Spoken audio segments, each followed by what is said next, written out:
Good evening friends. चलिए कल के लिए प्लान कर लेते हैं। निफ्टी बैंक निफ्टी में हम कैसे ट्रेड कर सकते हैं, कौन से लेवल होंगे हमारे। सो निफ्टी से स्टार्ट करते हैं। ओके, सो लास्ट वीडियो में मैंने आपको बताया था कि 25,433 एंड 25,500 ये दो लेवल मैंने बताया था कि प्राइस अगर 25,433 के ऊपर जाता है तो इसमें एक अपसाइड का मूवमेंट हमें देखने के लिए मिल सकता है जो 25,500 के ऊपर भी ले जाएगा। सो यहाँ पर मैं अगर माइक्रो चार्ट पर जाऊँ, ओके, सो यहाँ पर आप देख सकते हो इसका जो ओपनिंग है काफ़ी स्ट्रॉन्ग था, 25,500 के ऊपर था। ये दोनों लेवल के ऊपर ओपन हुआ, प्राइस नीचे आया, एग्जैक्टली इसी लेवल को जैसे हिट किया यहाँ पर सपोर्ट बना और प्राइस में एक तरफा मूवमेंट आया हुआ है। उसके बाद इस जगह से एक फॉल भी हमें नज़र आया जो कि 25,500 तक आया। यहाँ पर जैसे हिट किया प्राइस में यहाँ से फिर से हमें बाउंस देखने के लिए मिला है। राइट, सो अब कल के लिए हम क्या प्लान कर सकते हैं। देखिए आज के दिन एक अच्छा मूव, आज के दिन मीन्स लास्ट ट्रेडिंग सेशन में एक अच्छा मूवमेंट ऑलरेडी होके गया है।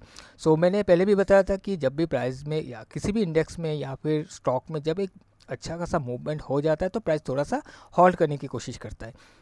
सो अब कल क्या होल्ड करेगा, देखिए क्या होगा ये किसी को नहीं पता, ये कोई भी नहीं बता सकता कि कल होल्ड करेगा या फिर कल भी एक अच्छा रैली देगा, ये कंटिन्यू करेगा। अब अगर इसको ऊपर जाना है तो देखिए प्लान ये रहेगा कि इसको अगर ऊपर जाना है तो पहले थोड़ा रिट्रेस करे। प्राइस अगर रिट्रेस करेगा, रिट्रेस करके सपोर्ट फॉर्म करेगा तो उसको फिर ट्रेड करना सही रहेगा, क्योंकि अभी ऑलरेडी ये लाइफ टाइम हाई पर चल रहा है। सो कहीं से भी अगर शॉर्टिंग स्टार्ट हो गया तो फिर थोड़ा सा प्रॉब्लम हो सकता है।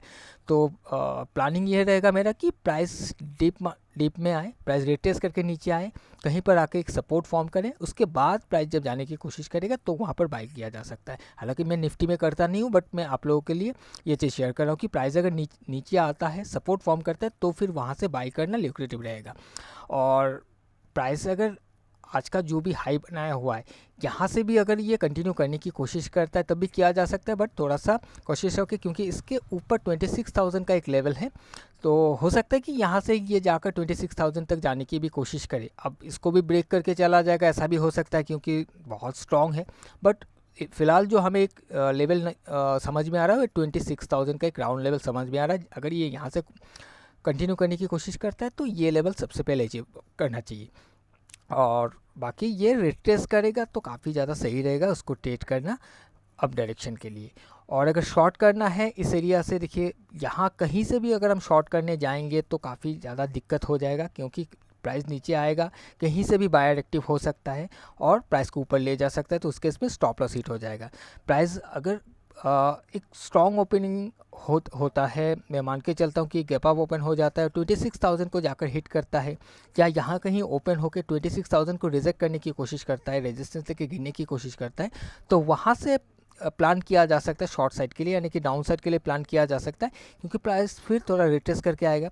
ऑलरेडी प्राइस ऊपर है, काफ़ी लोगों ने यहाँ पर अपने पोजीशन को भी होल्ड करके गया होगा, नीचे से बाई किया है, तो 26,000 या ऊपर के लेवल से कहीं से भी प्राइस को अगर गिरता हुआ दिखेगा वो अपना प्रॉफिट को बुक करने की कोशिश करेंगे। सो उस दौरान प्राइस में एक डाउनफॉल हमें देखने के लिए मिल सकता है। सो डाउनफॉल का मतलब ये नहीं कि मैं 25,000 को भी ब्रेक करके नीचे आ जाएगा, ऐसा कुछ नहीं है, आने का तो कहीं पर भी आ सकता है, बट इतना हम एक्सपेक्ट करके नहीं चलेंगे। लेकिन यहाँ से अगर रिजेक्ट होता है तो कहीं ना कहीं इस जोन से जहाँ से प्राइस में एक बेस बनाकर या फिर सपोर्ट बनाकर उठने की कोशिश किया था, फिर प्राइस इस जगह पर आने की भी कोशिश कर सकता है, क्योंकि प्राइस जब भी नीचे आएगा, देखिए जब भी नीचे आएगा इस जगह से फिर हो सकता है कि फिर से बायर एक्टिव हो जाए।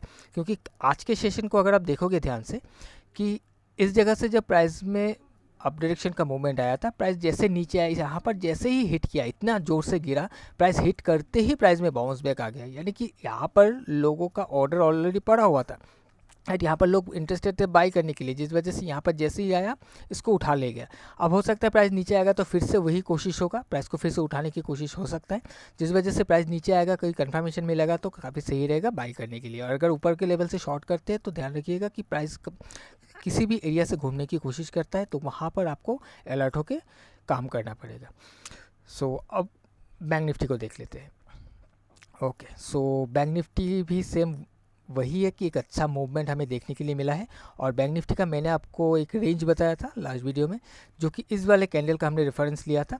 53,000 से लेकर 53,100 के आसपास का ये रेंज बन रहा था। मैंने बताया था कि इसके ऊपर अगर ओपन होता है तो ये सपोर्ट जोन बन सकता है, अगर नीचे ओपन होता है 53,000 के नीचे तो कहीं ना कहीं यहाँ पर रेजिस्टेंस लेके गिर सकता है।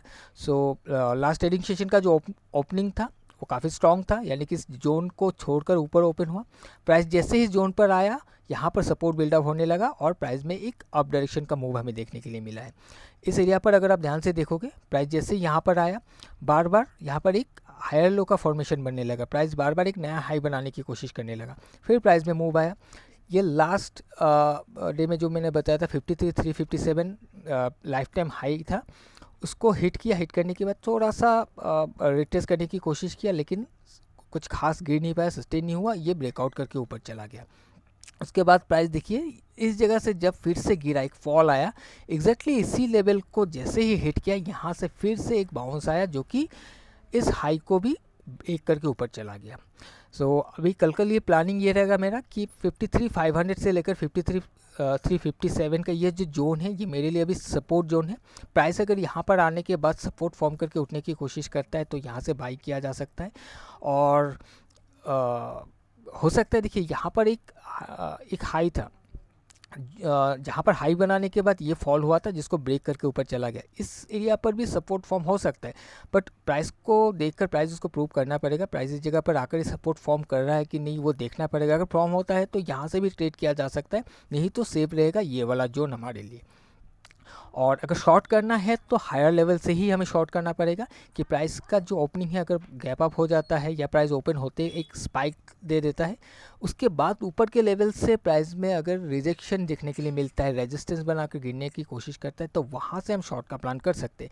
क्योंकि जैसे कि मैंने निफ्टी में बताया कि प्राइस नीचे से उसको उठाया ले गया है, काफ़ी लोगों ने अपने पोजीशन को उठाकर भी ले गया होगा होल्ड करके। सो अगर यहाँ पर ऊपर के लेवल पर अगर प्राइस में थोड़ा सा भी वीकनेस दिखता है तो वहाँ पर लोग प्रॉफिट बुक करेंगे।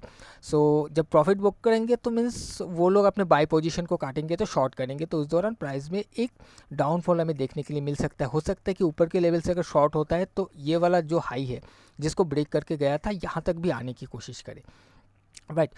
सो ऊपर के लेवल से जब भी आप शॉर्ट कीजिएगा तो थोड़ा सा ध्यान रखिएगा कि प्राइस जब भी इस जोन के अंदर आ जाए, जब भी इस जोन के अंदर आए तो वहाँ पर प्राइस का क्या बिहेवियर हो रहा है, क्या ये घूमने की कोशिश कर रहा है। अगर घूमने की कोशिश कर रहा है तो वहाँ पर अपना पोजीशन को बुक करने की ही कोशिश कीजिएगा, क्योंकि जब भी यहाँ पर फिर से बायर एक्टिव होगा तो देखिए यहाँ पर जो आप कैंडल्स देख रहे हो इतना वॉल्यूम से, वहाँ पर भी अगर स्पाइक आ जाता है तो हो सकता है कि आपका प्रॉफिट कम हो जाए, या फिर अगर आपको निकलने का भी मौका ना दे, ऐसा भी हो सकता है। तो थोड़ा सा अलर्ट होकर काम कीजिएगा जब भी आप शॉर्ट कर रहे हो, राइट। बाकी इस लेवल के नीचे अगर फिर से आ जाता है तो फिर से हमें डाउन साइड का मूवमेंट देखने के लिए मिल सकता है, बट ये लेवल काफ़ी दूर है, तो जिस वजह से मैं ये लेवल डिस्कस नहीं कर रहा हूँ।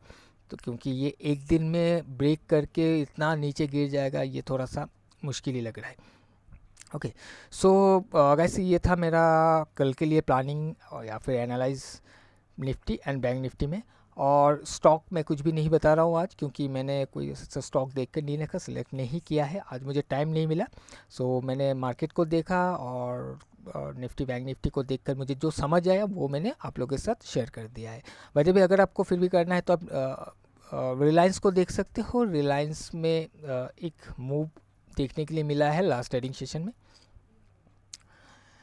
ऑलराइट, सो यहाँ पर एक जोन मैंने बताया था 2939 से लेकर 2939 से 2926 का एक लेवल बताया था। यहाँ पर वो ब्रेक हो गया था, बट ये सस्टेन नहीं कर पाया, फिर से ये बाहर चला गया और प्राइस यहाँ से गिर कर रिट्रेस करके इसी लेवल पर सपोर्ट बनाकर एक नया हाई बनाया है। अगर आप देखोगे यहाँ पर कुछ ऐसा हमें ट्रेंड देखने के लिए मिल रहा है। सो इसको देख सकते हैं, अगर प्राइस थोड़ा सा रिट्रेस करके कहीं से भी कंफर्मेशन देता है तो एक नया हाई बनने की प्रोबेबिलिटी है कल के दिन। और SBI लाइफ भी था मेरे ध्यान में, भी मैं बता दे रहा हूँ। SBI लाइफ 1844 का लेवल था, जो कि मैंने पहले भी आपको बताया था कि यहाँ पर ये सपोर्ट बन के टूट गया था। प्राइस इस जगह पर रेजिस्टेंस लिया था, यहाँ से अगर आप देखोगे तो इस दिन ऊपर से नीचे गिर गया था, बट इसका लास्ट प्राइस अगर देखोगे तो इसके ऊपर ही रह गया था। यानी कि इस दिन का जो गिरावट है वो वॉल्यूम के साथ गिरावट हमें दिख रहा है, लेकिन ये क्लोज़ होते होते इसके बाहर जाकर क्लोज़ हुआ था, राइट। और इस दिन एक अच्छा मूवमेंट देकर भी गया है, बट इसमें देखिए अभी भी इसमें भी चांस है, क्योंकि ये बहुत स्ट्रॉन्ग है और स्ट्रक्चरली अभी भी हायर है, हेलो बना हुआ है, वॉल्यूम के साथ है, तो ये मूव कर सकता है अप डायरेक्शन में, तो इसको भी देखा जा सकता है कल के दिन बाय साइड के लिए। ओके सो फ्रेंड्स, ये था मेरा एनालिसिस और मैंने 2 स्टॉक मैंने आपको बता दिया है, तो अपने हिसाब से भी एनालाइज कर लीजिएगा। मैंने ठीक से देखा नहीं है, बट काफ़ी दिनों से मैं स्टॉक को देखते हुए आ रहा था, तो जिस वजह से मेरे ध्यान में था आप लोगों के साथ मैंने शेयर कर दिया। तो आप अपने हिसाब से भी थोड़ा सा एनालाइज कर लीजिएगा। ऐसा नहीं कि मैंने बता दिया तो आग बंद करके आप किसी भी लेवल पर आते ही आप इसको बाय या सेल कर दो। ओके, एनीवेज चलिए आज के लिए इतना ही, हम मिलेंगे किसी और एक नए वीडियो में। Till then bye bye.